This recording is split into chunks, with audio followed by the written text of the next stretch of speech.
Having words and actions match. So I have clients over the years who have come to me and said, so my boss says I need to take my weekends, and I need to take my vacation time, and I need to do this. But they're emailing me at 3:00 in the morning on a Saturday, or they're emailing me the to-do list at 7:00 on a Sunday night. And like, so what do I believe? And I get it, right? They're hearing a message, but they're seeing a different behavior.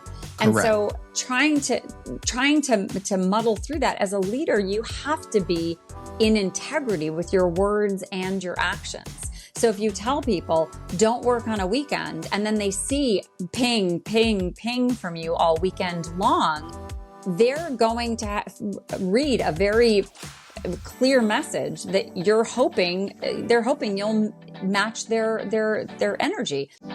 You're locked in to Burn the Blueprint podcast, where Tony Tippett and Dr. Bridget Cooper challenge outdated rules and build smarter ways to lead. If you're ready for courage, clarity, and real talk, you're in the right place. All right, team, what blueprint are we burning today? Hi, I'm Tony Franklin, also known as Tony Tippett. I'm Dr. Bridget Cooper, also known as Dr. B.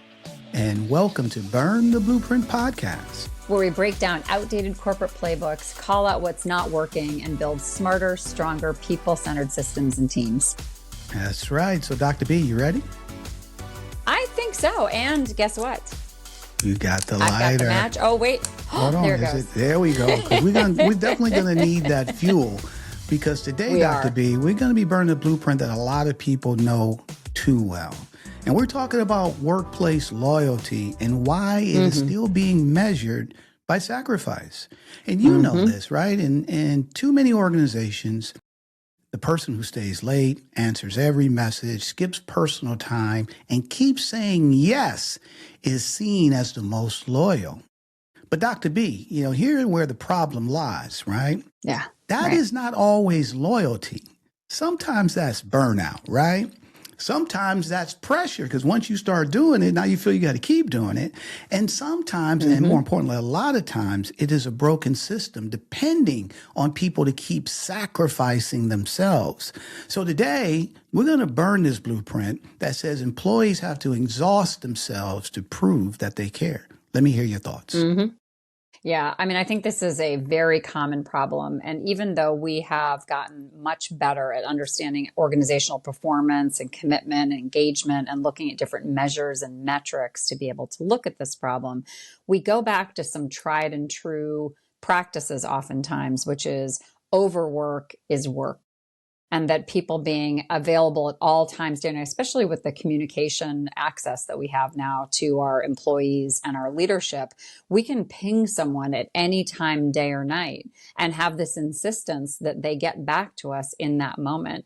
And when there aren't agreed upon cultures and values and parameters that say, this is what I expect from you and this is when I expect it, and actually live up to that and not quietly or loudly penalize people for not being available 24/7, then you have cultures where people assume that if they don't work at all hours of the day or night, if they don't sacrifice, like you said, personal time, if they don't burn themselves to the core to deliver on the results that have been expected of them, then they aren't a great asset. And that's a wrong assumption. And what it ends up doing is actually giving the organization the opposite over the longer haul. Short term, they might get spurts, but long term, they're going to suffer in all the ways that matter. Absolutely. And it's interesting. When I first came into, the workforce, corporate America, that was the mindset, right? Nobody pulled you aside and says, don't do this. So that blueprint has always been there, right? And it says, if you are really loyal, you will always be available. If you are really committed, you'll always sacrifice your time, your health, your boundaries, and your personal life. And if you really care about this company, you go above and beyond, even when above and beyond creates a permanent expectation, right? And so, Dr. B, all the stuff you just got finished saying, but, let's just throw this back. Companies always want to use the word dedication, commitment, team player, and going the extra mile, right? But at the end of the day, sometimes those phrases and words, depending on who you say it to, dresses up like pressure. right?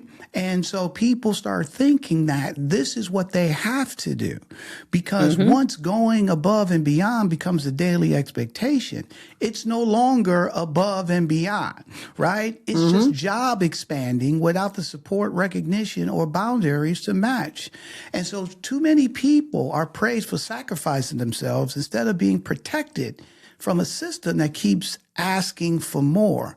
Now, you spoke a little bit about, why, in terms of, why it happens, right? From a company standpoint. But I want to talk a little bit more about, why do employees feel pressure to prove that they're committed by always being available? Because here's the thing. I just got finished saying, when I first came into, I thought that was the the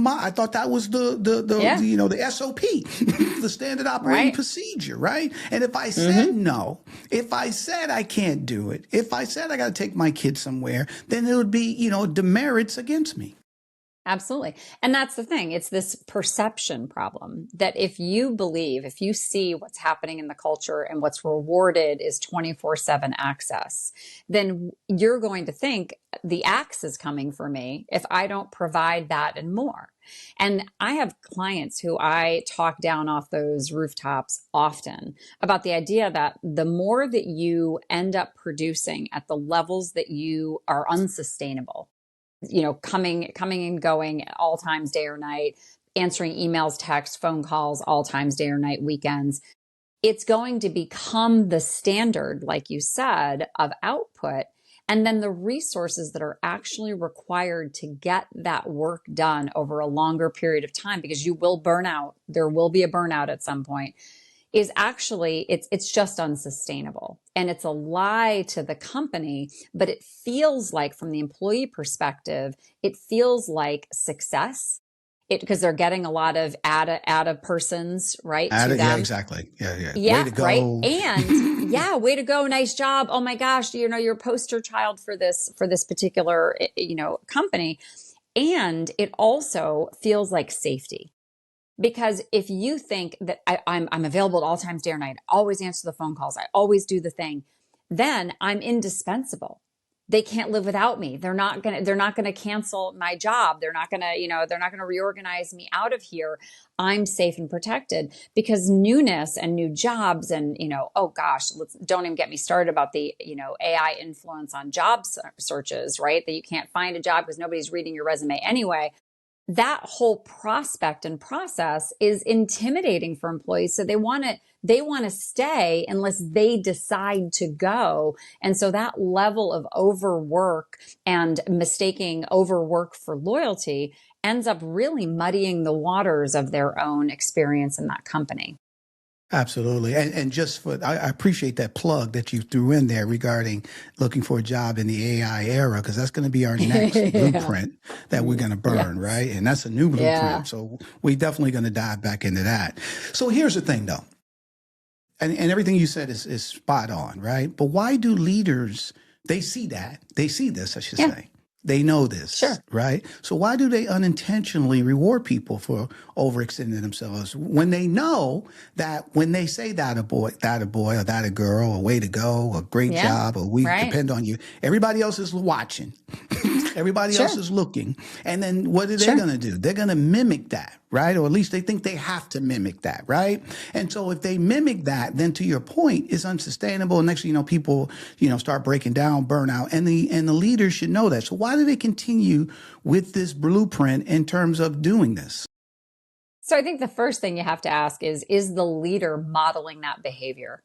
Because if they learned that and they're ascribing to that same expectation, how can they stop other people from doing it if they're doing it themselves? Number one.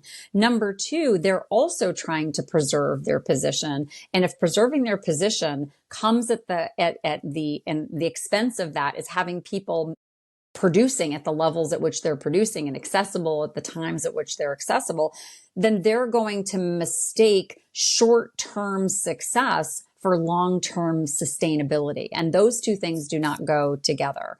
And I also think that they are one of the biggest challenges I find with the people that I coach and the people that are around the people that I coach is that they have a hard time having hard conversations. And having hard conversations doesn't always look like telling someone when they're doing something bad or wrong, but telling them that they are going to burn out and they want less from them. They want them to take their personal time. They want them to take their, their weekends. They don't want to hear from them over the weekend. Because again, if those behaviors are also producing positive results for a leader in the short term, they're getting the accolades from their up level. That's going to feel like a very risky conversation to have and to navigate, because that feels unsafe. It feels risky to do that, to turn off the spigot when it seems to be producing some pretty ample, water, right? So in other words, shit runs downhill, right? So at the end of the day, if you see your boss doing it, forget what I said. Forget what I said. I mean, if you see your boss doing it, if you see your boss doing it, you're going to do it. Yeah. All right. Yeah. And it's hard to push back if your boss is doing that, because they're psychologically unsafe. They don't feel safe. Right. So they feel that they got to be 24/7. Right. And so then all of a sudden, they're going to expect you to be 24/7. And they don't say that. OK, but you see it. And then when they start asking you for stuff, you automatically figure you have to mimic it. Right. And and competition. Exactly, because you see Joe over here doing it, and if you say, "Well, look, James, I got to go to blah blah blah," or you know what, I got to do this, then all of a sudden you can be in the doghouse just because you said you're not available. All right, and so those little bitty things matter. But here's the thing. They do. You know how I love to tell stories, though. You mind if I tell a story? I love your stories. Please tell a story. All right. So I'm going to tell a quick little story. So this was back in the early 2000s when I first became a leader at an organization, right? I got promoted, okay? Mm-hmm. And I never forget, they called me in the office, hey, the sales manager is leaving. We're going to make you the sales manager. I was excited, right? Now, to your point, what did I watch for about 3 years? I'd been there like 3 years at that time.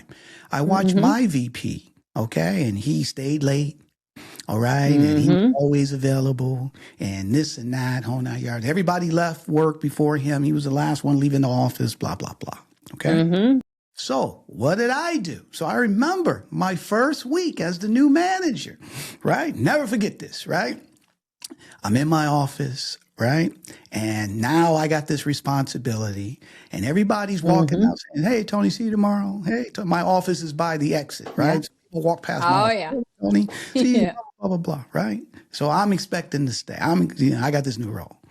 My senior vice president, I'll say his name. His name is Keith Flynn. He was my senior vice president. This dude walked past my office, looked at me, then stopped, then came in, grabbed my briefcase, grabbed my hat, grabbed my coat, and grabbed my arm and picked me up and took me out and says, you don't have to do this. Okay? Yeah. And he saved me. You see my point here?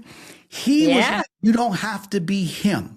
Okay? You don't have to do this. We hired you to do the job to be you. You don't have to go over the extra, extend yourself, blah, blah, blah, blah, blah. Because I was going to do that. So as a leader, this is why I asked the question. As a leader, he saw that I was going to mimic what my VP had did.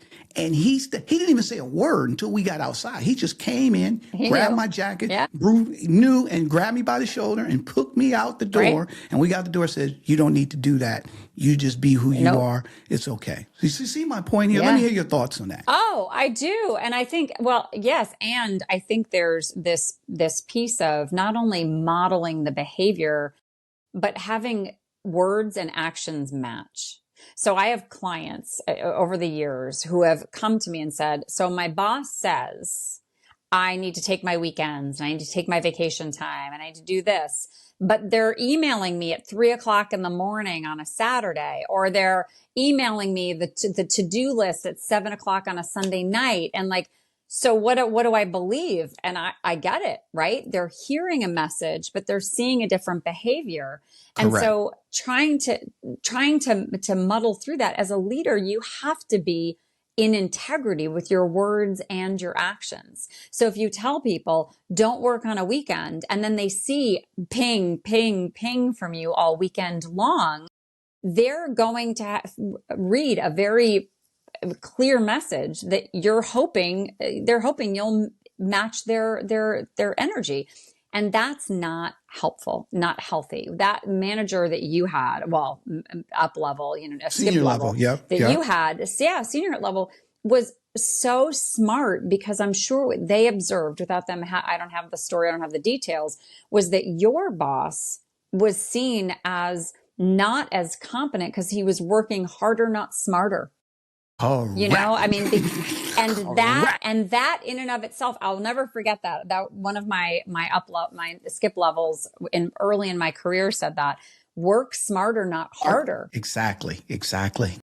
And that is, and again, and this is not disparaging to all those leaders out there who are working hard and smart, because there are so many spaces in which organizations are being greedy, and this comes at the highest levels of the organization, are being greedy about what they're demanding of the people in their chain of command, and demanding that they work more hours than are sustainable for having a healthy human and therefore healthy employee. And that comes at the cost of the organization long term, because it sets up a culture to be really not invested in the people that it's employing, but in simply the outcomes. And those outcomes will suffer. They will. They may not today. They may not next month. They may not maybe in the next 6 months, but they will suffer, and they will suffer greatly as a result. And I think that's something we really need to challenge, that this idea of squeezing people for every last drop of productivity is not the smart leadership decision. The guy you gave as an example really is. Kudos to him. I've always thanked him for that, because he educated me on something that I was going to do. And based on what he did, it helped set me up to talk to my team and set the expectations up front. So they didn't think they had to be me. They could just be themselves. And we all worked in unison in terms of making sure that, nobody was doing more than they needed to do. And when it was time to take time off, because here's the other point that I want to dive into, because we're talking employee, employer, but we're not, and we're talking about that effect, but we're not also talking about the effect when it comes to the family, right? The parents, the caregivers, all your kids, right? So they're all depending on you as well, right? And so when you're at the job, there's things that still need to be done, and time still needs to be invested with them.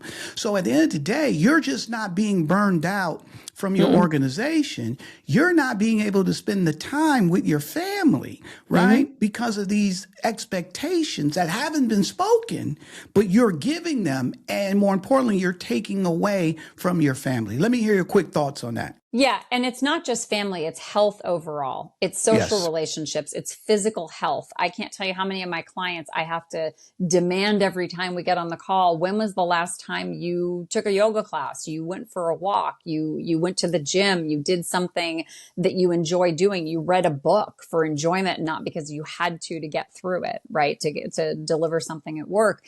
Having a whole person involved in the office and also at home, they carry that stress or that peace back and forth with them. And I think it's really important to recognize that when we are investing in an employee, we also are investing in that whole person. And if we are not appreciating a reasonable amount of contribution in the workplace, that stress comes home. And you know what happens? And this is, again, at the detriment of the company, is that if I'm going home and I'm telling my spouse and my family the reason I can't come to whatever event it is or participate in the normal family activities, or I got to call in on a Sunday morning or what have you, the more I do that, the more the company becomes the villain in the story of this family's life. And I mean, I clearly am also the villain, but the company becomes the villain. And then the company isn't supported by the person's family, the spouse, and that's the whole family and the friends and everybody else. And now the person's in the middle. Correct. And how many times, and this has happened, you've seen this happen with friends, colleagues, employees, employers, and family members. People will start to say, when are you getting out of that place?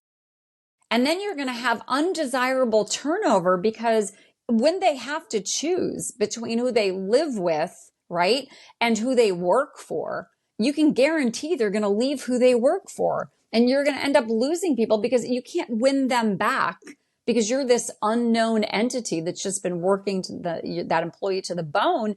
And there's no conversation. It's like when you tell your friend, that another friend of yours or a new spouse is a jerk. Guess what?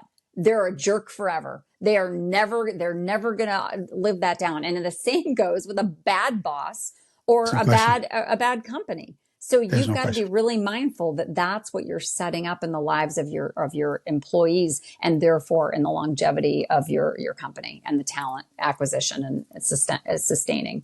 Yeah. No, and so here's the other thing. So thank you for that. But here's the other thing about the old blueprint that I struggle with, right? And you kind of speak into it because it's a one-way street, right? Companies want the employee to be loyal, but again, it flows one way, right? Sure. Employees are expected to sacrifice for the company, but when the company has to cut budgets, restructure, eliminate roles, protect profits, suddenly becomes just business. All right, this ain't personal. This just business, right? Yeah. So my final question to you, if loyalty is expected from the employees, what does loyalty from the company look like? Because loyalty cannot just mean employee sacrifices. It also has to mean that the company also protects, develops, values, and respect the people that's doing the work, right? It should be a mutual situation. So talk to me, my sister. Everything you just said, that there has to be, it's not just when things go terribly wrong. Like I have a friend of mine who's just been diagnosed with cancer, and their company is stepping in every possible way you can imagine to say, take all the time you need. We've got this covered, et cetera, et cetera. It's not just in the moments of big need. It's also in the investment in the person over the long haul, and the walking the walk and talking the talk of what it looks like to have a healthy individual in an employment space, right? Being able to invest in that career development, professional development, et cetera. I think it's really about recognizing that employees now more than ever, because there used to be a model of lifelong employment, and that is almost never the case now. So all employees recognize that if they got hit by a bus tomorrow, they'd be replaced in 2 weeks' time. There's no question. Right? Like there's not, but so to think that your investment in the company, this is what a lot of people start thinking, like my investment in the company is temporary. What am I doing this for? And more people, and especially when you look at generations, and this is something I think we could talk for hours about, but as the younger generations come into the workplace, they are more and more clear about the demand, not the request, the demand for work-life balance. And that looks different to everyone, right? People have different, determinations and definitions of that. But that work-life balance piece is imperative for companies to recognize that that is the new expectation. Hate it if you want, but that's where we're headed. Totally agree. So what you're telling me is that we're burning the old blueprint that believes that loyalty must be proven through personal sacrifice. We're going to burn the idea that the best employees are the ones who are always available. We're going to burn the idea that the old workplace rule that says commitment means exhaustion. And we're going to burn the misuse of words like dedication, team player, and above and beyond. And we're burning the cultures that demand loyalty but do not return it. You okay with burning that? Look, I mean, I've had this in my hand most of our conversation. Okay. All right. So based on what all the advice and all the stuff that you just spoke about, new blueprint that we're building, it says we're building a workplace where loyalty is mutual, right? A workplace where commitment does not require burnout. A workplace where boundaries are respected, a workplace where people can be ambitious without being consumed, a workplace where leaders plan better, resource better, and stop depending on sacrifice to cover broken systems, and a workplace where people are valued for their contribution, not their willingness to suffer quietly. Are you all right with that blueprint, my sister? Is that a good replacement? I am more than all right with that, All right. So I think we did a really good job. So look, Dr. B, where I land right now, and what we need to let everyone know right now, if your company can only succeed because people are constantly sacrificing themselves, that's not loyalty. That's not a commitment. That's not culture. It's a broken system held together by tired people. Absolutely. Yeah. And when organizations understand that, when they stop burning people out and start building cultures that people want to be part of, they succeed also. Absolutely, because loyalty should not be measured by those who suffer the most. No. It should be measured by trust, respect, contribution, consistency, and mutual commitment. If your best people are always tired, it's not the proof that they're loyal, okay? No. It's the proof that your system may be asking too much from too few people. And look, I've been in situations like that. Sure. I've worked at organizations like that, and they do not last. No. And when you ask people to abandon themselves, their families, their health, their peace for the organization, that's not what loyalty looks like. That's a broken definition of loyalty. We need to be able to have people able and capable and rejuvenated enough to be able to contribute and to grow and to learn and to contribute to the organization in ways that are meaningful. And that requires energy. Absolutely. So Dr. B, I think that's a wrap for today's I Burn. think so too. I mean, we broke down, as we do, outdated blueprint and showed exactly what needs to change inside today's workplace. Woo! Yes, and listen to everyone out there. If this sparks something in you, please share it with someone who needs to hear it, a leader, a manager, or anyone that can help build a better blueprint. Yeah, and join the movement. Share an idea about a blueprint that you've seen that needs to be burned. Exactly, because this is Burn the Blueprint podcast, where old systems get tossed and new ideas get built. All right, you ready to burn it, Dr. B? Oh, you know I am. I've been waiting this whole time. Oh, come on. Oh, there we go. There we go. Woo! So now that commitment and loyalty is out of the window, now it's mutual respect. We got it. All right. Awesome. So we'll see you guys next time. Take care. Bye.